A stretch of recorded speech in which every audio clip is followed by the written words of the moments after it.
के लिए secret game.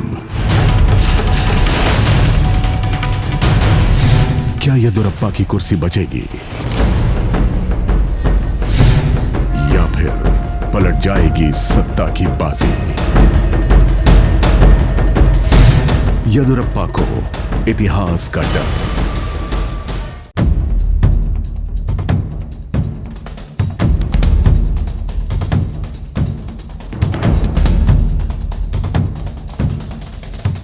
क्या नंबर गेम में एक दिन के बाद ही हार जाएगी येदियुरप्पा सरकार? ठीक उसी तरह जैसे कि 1996 में अटल बिहारी वाजपेयी के साथ हुआ था। तब लोकसभा चुनाव में 161 सीट जीतने वाली बीजेपी ने सरकार बनाई थी, लेकिन सदन में वो अपना बहुमत साबित नहीं कर पाई और सिर्फ 13 दिन बाद ही गिर गई अटल बिहारी वाजपेयी की सरकार। हमारी शुभकामनाएं आपके साथ हैं। हम अपने देश की सेवा के कार्य में जुटे रहेंगे। हम संख्या बल के सामने सर झुकाते हैं और आपको विश्वास दिलाते हैं कि जो कार्य हमने अपने हाथ में लिया है वो जब तक राष्ट्रीय उद्देश्य पूरा नहीं कर लेंगे तब तक विश्राम से नहीं बैठेंगे, तब तक आराम से नहीं बैठेंगे। अध्यक्ष महोदय, मैं अपना त्यागपत्र राष्ट्रपति महोदय को देने जा रहा हूं। अपनी हार को स्वीकारते हुए वाजपेयी ने इस्तीफा दिया तो लोकसभा चुनाव में सिर्फ 46 सीट जीतने वाली जनता दल के नेता एचडी देवेगौड़ा बन गए थे प्रधानमंत्री। एक एमपी ने मुझे पूछा कि हाउ इज योर डेमोक्रेसी, तो मैंने कहा मैं डेमोक्रेसी बताता हूं। मेरा उदाहरण, मैंने कहा सिर्फ मैं परिचय करवाता हूं, डेमोक्रेसी समझ लो। मैंने कहा I am Pramod Mahajan, I am member of Lok Sabha, I belong to the single largest party and I am in opposition. चीनी आदमी मेरे को देखते रहा, you are single largest party. मैंने कहा we are the single largest party in the house, we are in the opposition. अच्छा, फिर हमने चिंतामन पानीग्राही की ओर हाथ कर दिया। मैंने कहा ये है, वो सामने है। अब उनकी ओर हाथ करके कहा he belongs to the second largest party, he is outside the government supporting the government. फिर एमए बेबी थे, मैंने उनको उठा दिया। मैंने कहा he is the third largest party, he is inside the front but outside the government. और फिर मैंने कहा he is mister Ramakant Khalap, he is the only member of his party and he is the government. Deve Gowda को प्रधानमंत्री बनाया था सदन में दूसरे सबसे बड़े दल कांग्रेस के समर्थन ने। तो क्या 1996 की तरह ही कर्नाटक में भी यह इतिहास दोहराया जाएगा? क्या एक बार फिर सत्ता की जंग में कांग्रेस और जनता दल एस का ये गठजोड़ बीजेपी को सत्ता की कुर्सी से बेदखल कर देगा? क्या 1996 की वाजपेयी सरकार की तरह ही येदियुरप्पा को भी बहुमत साबित न होने पर इस्तीफा देना होगा? कर्नाटक में सत्ता की लड़ाई बड़े ड्रामे में तब्दील हो गई है। गवर्नर के न्योते के बाद येदियुरप्पा ने सीएम पद की शपथ तो ले ली, लेकिन वो बहुमत के आंकड़े से 8 सीट दूर हैं। बीजेपी के पास 104 सीट हैं, जबकि कांग्रेस के पास 78 एमएलए हैं। वहीं जनता दल एस यानी जेडीएस को 38 सीटें मिली हैं। कांग्रेस सत्ता के सिंहासन की इस जंग में 38 सीटों वाली जेडीएस का समर्थन का ऐलान कर चुकी है। तो क्या 1996 में वाजपेयी सरकार की तरह ही येदियुरप्पा सरकार को भी सदन में बहुमत न साबित करने पर विदाई लेनी होगी? क्या एक बार फिर दोहराया जाएगा इतिहास?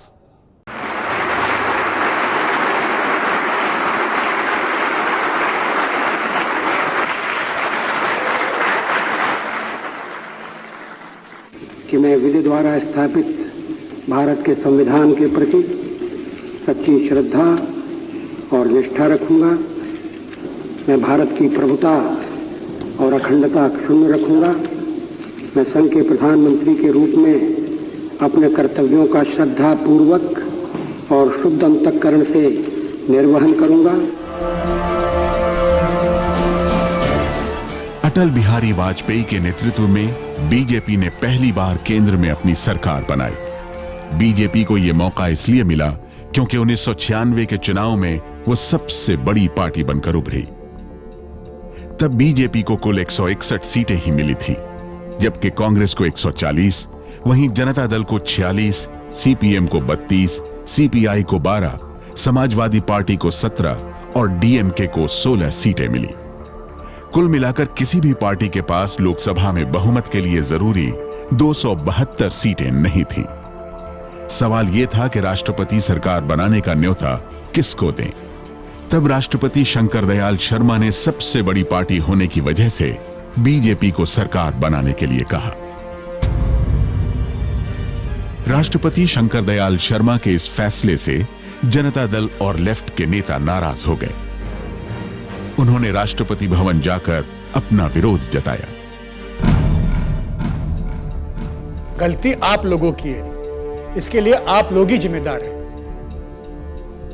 माननीय राष्ट्रपति महोदय जी, आपने हमसे कहा था कि हम कांग्रेस के सपोर्ट की चिट्ठी लेकर आए, तो फिर आपने ये बीजेपी से ये चिट्ठी क्यों नहीं मांगी?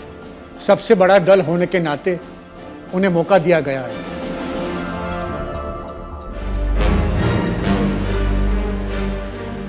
विपक्ष के विरोध की बड़ी वजह थी बीजेपी के पास बहुमत न होना। बीजेपी के लिए 272 सांसदों को जुटाना लगभग नामुमकिन था। फिर भी अटल बिहारी वाजपेयी सरकार बनाने के लिए तैयार हो गए।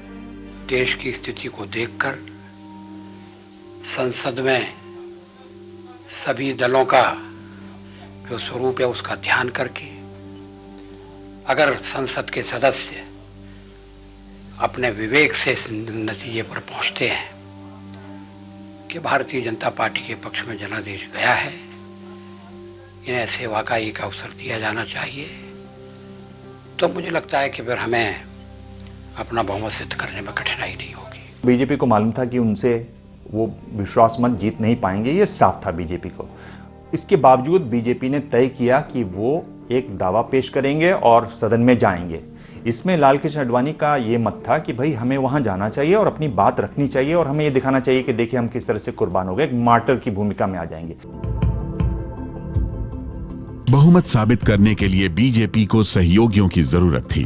1996 में शिवसेना और हरियाणा विकास पार्टी के अलावा जॉर्ज फर्नांडिस और नीतीश कुमार की समता पार्टी बीजेपी के साथ थी। इन तीन पार्टियों के अलावा बीजेपी सिर्फ अकाली दल को अपने साथ जोड़ पाई, लेकिन इन सबको मिलाकर भी बीजेपी के साथ सिर्फ 194 सांसद ही थे, जो बहुमत से काफी कम था। 1992 के अयोध्या में बाबरी मस्जिद गिरने के बाद या गिराने के बाद बीजेपी की एक ऐसी छवि बनी कि वो कम्युनल पार्टी है। तो अन्य पार्टियां जो कांग्रेस के साथ भी नहीं थी और बीजेपी के साथ भी पहले नहीं थी, उन्हें एक मौका था कि अटल बिहारी वाजपेयी जी के नेतृत्व में एक मिली जुली सरकार में शामिल हो, लेकिन वो तैयार नहीं हुए क्योंकि वो समझते थे कि हमें बीजेपी के साथ, एक कम्युनल पार्टी के साथ नहीं जाना चाहिए। एक प्रकार से बीजेपी राजनीतिक अस्पृश्यता का, पॉलिटिकल अनटचेबिलिटी का वो शिकार बनी। राष्ट्रपति ने बीजेपी को लोकसभा में बहुमत साबित करने के लिए करीब 2 हफ्ते का वक्त दिया था। हालांकि बीजेपी को यह पता था कि 194 से 272 सांसदों तक पहुंचना बेहद मुश्किल है, फिर भी सांसदों को जुटाने की कोशिशें की गईं। प्रमोद महाजन थे, बड़े तिकड़मी नेता थे, जसवंत सिंह, इनसे कहा गया भाई आप लोगों से बात कीजिए। ये भी कहते थे हम लोगों से बातचीत कर रहे हैं, पर सबको मालूम था कि इनका आंकड़ा कहीं नहीं ऊपर जाने वाला। सारी की सारी स्ट्रैटेजी बीजेपी की इसके ऊपर निर्भर करती थी कि वो कांग्रेस को कितना तोड़ पाएंगे, परंतु कांग्रेस तोड़ने में जब असमर्थ हो गए कि उनको जब 170 की सीट, 180 के बाद अगर वोट चाहिए, जब तो कोई बड़ा पार्टी उनके साथ नहीं आता तब तक नहीं हो सकता था। जनता दल जो लोग थे उनके पास कुछ चीजें नहीं थी जो आ सकते थे, बाकी किसी पार्टी ने सपोर्ट नहीं किया। 13 दिन का समय कोई ज्यादा नहीं था। प्रधानमंत्री अटल बिहारी वाजपेयी ये समझ चुके थे कि उनकी सरकार का गिरना तय है। इसीलिए विश्वास प्रस्ताव पर बहस के दौरान वाजपेयी ने सरकार बनाने के फैसले को सही ठहराने की कोशिश की। जब राष्ट्रपति ने मुझे बुलाया और सरकार बनाने के लिए बुलाया और कहा कि कल आपके मंत्रियों की शपथ विधि होना चाहिए और 31 तारीख तक आप अपना बहुमत सिद्ध कीजिए, तो क्या मैं मैदान छोड़कर चला जाता? मैं पलायन कर जाता? जिस जनता का हमने विश्वास अर्जित किया है, और आप इकट्ठी भीड़ न करें। मैं अलग अलग पीछे, अब जब मैंने चर्चा आरंभ की थी तब इसका स्पष्टीकरण किया था। क्या यह तथ्य नहीं है कि हम सबसे बड़े दल के रूप में उभरे हैं? अब जो और तर्क दिए जा रहे हैं मैं उन पर आऊंगा। क्या मैं राष्ट्रपति महोदय से कहता कि नहीं, पहले मुझे जरा बात कर लेने दो।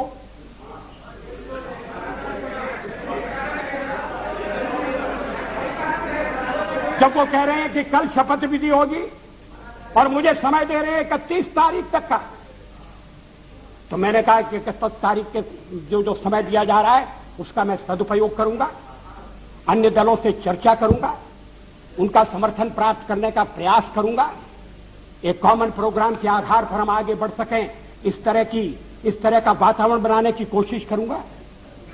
इसमें क्या आपत्ति की बात है? इसमें कौन सा सत्ता का लोभ है? और फैसला केवल मेरा अकेला नहीं था, पार्टी का फैसला था। 1996 में अटल बिहारी वाजपेयी की सरकार का गिरना सुनिश्चित था, लेकिन अपने अभिभाषण से वाजपेयी ने साफ कर दिया कि बीजेपी की आगे की रणनीति क्या है। और फैसला केवल मेरा अकेला नहीं था, पार्टी का फैसला था। वाजपेयी बोल रहे थे और पूरा देश उनको सुन रहा था। ये पहला मौका था जब लोकसभा में चल रही बहस का लाइव टेलीकास्ट किया जा रहा था।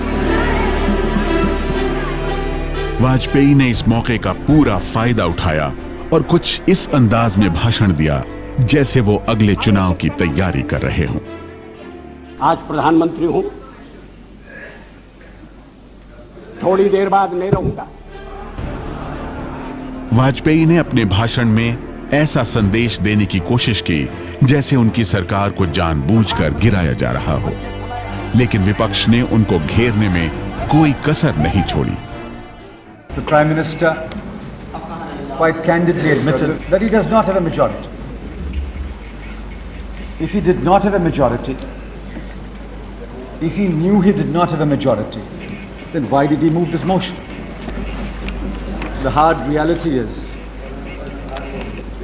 that the government of the day has not been able to win over or even win a single member belonging to other parties to its side. Their strength remains frozen at 194. जिनको बहुमत नहीं, ऐसी व्यक्ति प्रधानमंत्री के पद पर यहाँ बैठी है और एक तरह से प्रजातंत्र के कलंकित करने का काम यहाँ होगा। जो भाषण उन्होंने आज किया वो व्यक्तित्व उनके उस व्यक्तित्व में परिलक्षित नहीं होता जो भारतीय जनता पार्टी के नेता के रूप में वो रखते हैं, और शायद किसी व्यवस्थावश उन्होंने सरकार बना ली ये जानते हुए कि उनको बहुमत नहीं मिलने वाला है। करीब 3 दिन तक ये बहस चली, लेकिन विश्वास प्रस्ताव पर वोटिंग से पहले अटल बिहारी वाजपेयी ने इस्तीफा देने की घोषणा कर दी। हमें छोड़कर सत्ता बनाना चाहते हैं और आप समझते हैं कि वो सरकार टिकाऊ होगी। मुझे तो उसके टिकने के लक्षण नहीं दिखाई देते। वो पहले तो उसका जन्म लेना कठिन है, जन्म लेने के बाद जीवित रहना कठिन है, और ये सरकार अंतर विरोधों में घिरी हुई देश का कितना लाभ कर सकेगी, ये एक प्रश्नवाचक चिन्ह है। हर बात के लिए आपको कांग्रेस के पास दौड़ना पड़ेगा। हमारी शुभकामनाएं आपके साथ हैं। हम अपने देश की सेवा के कार्य में जुटे रहेंगे। हम संख्या बल के सामने सर झुकाते हैं और आपको विश्वास दिलाते हैं कि जो कार्य हमने अपने हाथ में लिया है वो जब तक राष्ट्रीय उद्देश्य पूरा नहीं कर लेंगे तब तक विश्राम से नहीं बैठेंगे, तब तक आराम से नहीं बैठेंगे। अध्यक्ष महोदय, मैं अपना त्यागपत्र राष्ट्रपति महोदय को देने जा रहा हूं।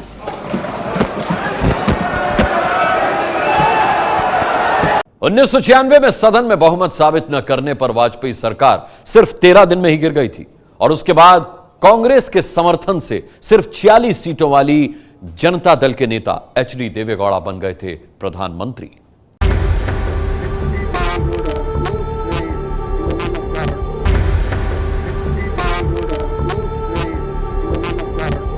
तो किस्मत ने 22 साल पहले जो मौका एचडी देवेगौड़ा को दिया था, क्या 22 साल बाद वही मौका उनके बेटे कुमारस्वामी को भी मिलेगा? क्या 1996 की तरह इतिहास फिर दोहराया जाएगा? येदियुरप्पा का दावा है कि उनकी कुर्सी सलामत रहेगी और वो बहुमत साबित कर देंगे, लेकिन कहीं ना कहीं बीते इतिहास की आहट उन्हें भी बेचैन कर रही होगी। ये है एबीपी न्यूज, आपको रखे आगे।